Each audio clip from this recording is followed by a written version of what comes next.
सद्गुरु श्री ब्रह्म चैतन्य महाराज गोंदवलेकर, इनका प्रवचन 17 अप्रैल। संत ये जताते हैं कि तुम भगवान के हो। हम जब कोई भी काम करते हैं तब वो काम हमने क्यों शुरू किया है इसका ध्यान रखते हैं। वैसे ही नाम स्मरण करते हुए हम वो क्यों कर रहे हैं इसका निरंतर भान रखना चाहिए। ये भान निरंतर रखना, मैं भगवान का हूं, ये याद रखना, इसे ही अनुसंधान कहते हैं। वास्तव में हम भगवान के ही हैं, किंतु भ्रम से हमें लगने लगा है कि हम विषयों के हैं। संत तुम भगवान के हो, विषयों के नहीं हो, ऐसा ही कहते हैं। यही संतों का सत्य कार्य है और इसीलिए वे हमें नाम स्मरण करने के लिए कहते हैं। नाम स्मरण करने का मतलब है मैं विषयों का नहीं हूं, भगवान का हूं, ऐसा मन को जताना और वो भान स्थायी हो, इसलिए बार बार मन को वही समझाना, अर्थात नाम स्मरण निरंतर करना।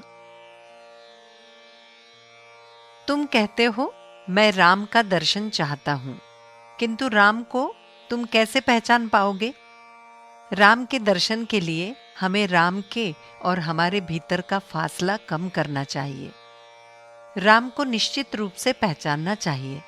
इसके लिए अंतःकरण की पवित्रता और शुद्ध भाव चाहिए। सभी प्रकार के साधन करने के कारण भाव उत्पन्न होंगे, ये सही है, लेकिन भाव रखकर साधन करने पर ईश्वर प्राप्ति शीघ्र होती है। नवविधा भक्ति में सरल और मुख्य समर्पण भक्ति है। यदि हम भगवान के होकर रहें तो जो भी हम करेंगे वो भगवान को समर्पित हो जाएगा।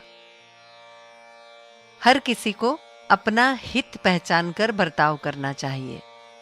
कल्याण का मार्ग कोई भी दिखा सकता है, लेकिन तदनुसार आचरण स्वयं ही करना पड़ता है।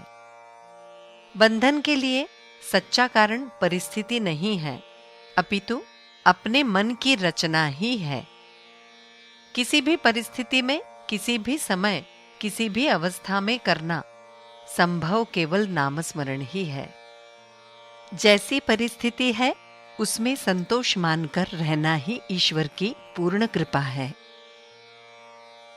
अग्नि का उपयोग करने वाले पर निर्भर होता है, वैसे ही भगवान का उपयोग जैसा किया जाए वैसा होता है। परमेश्वर के ध्यान से सिद्धियां प्राप्त होती हैं, लेकिन वे तो त्याज्य हैं। तो क्या भगवान का ध्यान ही ना करें? करें, लेकिन सिद्धि प्राप्त करने के लिए ना करें। परमेश्वर प्राप्ति के लिए निष्काम बुद्धि से ध्यान करें, तब परमेश्वर सिद्धि की सारी बाधाएं हटाते हैं। साधु सिद्धि का उपयोग कभी नहीं करते, वे परमात्मा स्वरूप में लीन हो गए होते हैं। वे सभी बातें परमात्मा पर छोड़ देते हैं और उसी की इच्छा से ही साधु के जीवन में कभी कभी चमत्कार देखे जाते हैं। साधु से हम व्यावहारिक वस्तुएं कभी न मांगे, उन्हें प्रारब्ध पर छोड़ दें। जानकी जीवन स्मरण जय जय राम।